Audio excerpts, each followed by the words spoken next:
Welcome to today's Explainer. We're jumping right in to unpack the structural health, the Q1 earnings, and the current market valuation of the large-cap financial giant, the Charles Schwab Corporation. If you've been keeping an eye on the financial sector lately, you absolutely know that Schwab has been making some serious headlines. So today, we're going to peel back the layers and break down exactly what's driving their numbers behind the scenes.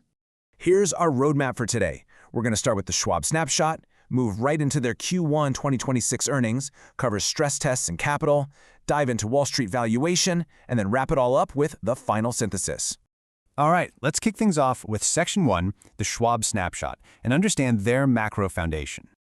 Okay, let's establish the sheer scale and market position Schwab currently commands in the financial landscape.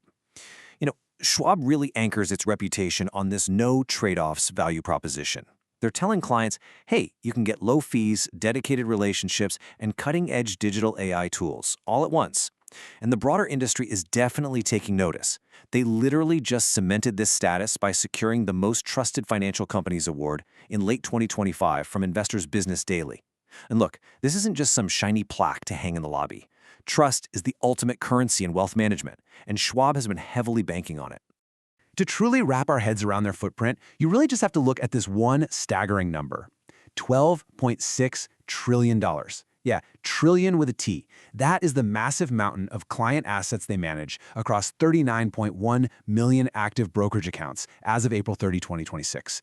Just let that massive ecosystem of retail and institutional capital sink in for a second. It's almost hard to fathom. But here's the thing, scale alone doesn't guarantee stability, right? Rather than relying on flashy, fleeting trends or just a single product line, Schwab's structural strength comes from multiple interlocking revenue streams. It's almost like a financial Swiss Army knife. You can see how they balance retail and securities brokerage with asset management, advisory, and banking services. This interlocking model is intentionally designed to absorb market volatility. So for instance, if trading suddenly slows down, their asset-based fees or net interest income can naturally step in and pick up the slack. Moving right along to Section 2, the Q1 2026 earnings breakdown, or as I like to call it, the earnings engine. So how did this interlocking business model actually perform in the first quarter of 2026? Unbelievably well. This just brilliantly illustrates their momentum right now. Schwab delivered record net revenues of $6.48 billion. That is a 16% jump year over year. But even more impressive, their GAAP earnings per share hit $1.37, which is a massive 38% growth from Q1 of 2025. Plus, their return on equity expanded by 5 full percentage points, climbing up to 23%. This right here is the textbook definition of operating leverage. Their revenues grew, sure, but their profits grew so much faster. So you might be wondering, what actually fueled this? Well, a massive driver of this revenue surge was sky-high client engagement. Daily average trades literally skyrocketed 34% year over year, moving from 7.4 million in Q1 2025 up to a staggering 9.9 million in Q1 2026. There has practically never been a more active time for Schwab's trading platforms, and it flowed straight to the bottom line. But wait, it wasn't just trading activity that spiked. Clients were also heavily leaning into Schwab's lending solutions. Margin loan balances shot up an impressive 52% to hit $126.7 billion. And alongside that, bank loan balances increased by 29% to over $60 billion. What this tells us is that clients aren't just sitting on their hands holding cash, they are actively leveraging Schwab's balance sheet to deploy capital. Now, the crucial point for us is, what did management actually do with all these record profits? Well, they confidently distributed a ton of it right back to shareholders in what they called an opportunistic capital return. During the quarter, they carved out $2.4 billion to buy back 24.3 million shares of their own stock. On top of that, they bumped the quarterly dividend by 19% up to 32 cents per share. This is a very clear signal for management. They believe the firm is highly capitalized and perfectly positioned for long-term, through-the-cycle growth. All right, let's look at Section 3, stress tests and capital, and examine their defensive moat. Look, high earnings and flashy share buybacks are fantastic to see, absolutely. But structural safety, that is just as crucial. To really understand a financial institution, we have to flip the coin and look closely at their risk management. Recently, Schwab underwent the Federal Reserve's 2026 Comprehensive Capital Analysis and Review. Think of it as an extreme financial obstacle course to see if banks can survive a severe economic meltdown. And as we see here, Schwab passed it comfortably. Their Common Equity Tier 1 ratio, which is essentially the gold standard for measuring financial strength, stood at an incredibly high 26.3%. To put that into perspective, the federal minimum requirement is only 4.5%. So Schwab towers over the regulatory baseline. It reflects a highly conservative, fortress-like balance sheet. Because of this, the Fed has kept Schwab's stress capital buffer at the absolute minimum of 2.5% all the way through 2027. Which brings us to Section 4, Wall Street Valuation. Let's look at the market reality. So, we have record earnings, incredible client asset growth, and bulletproof capital reserves.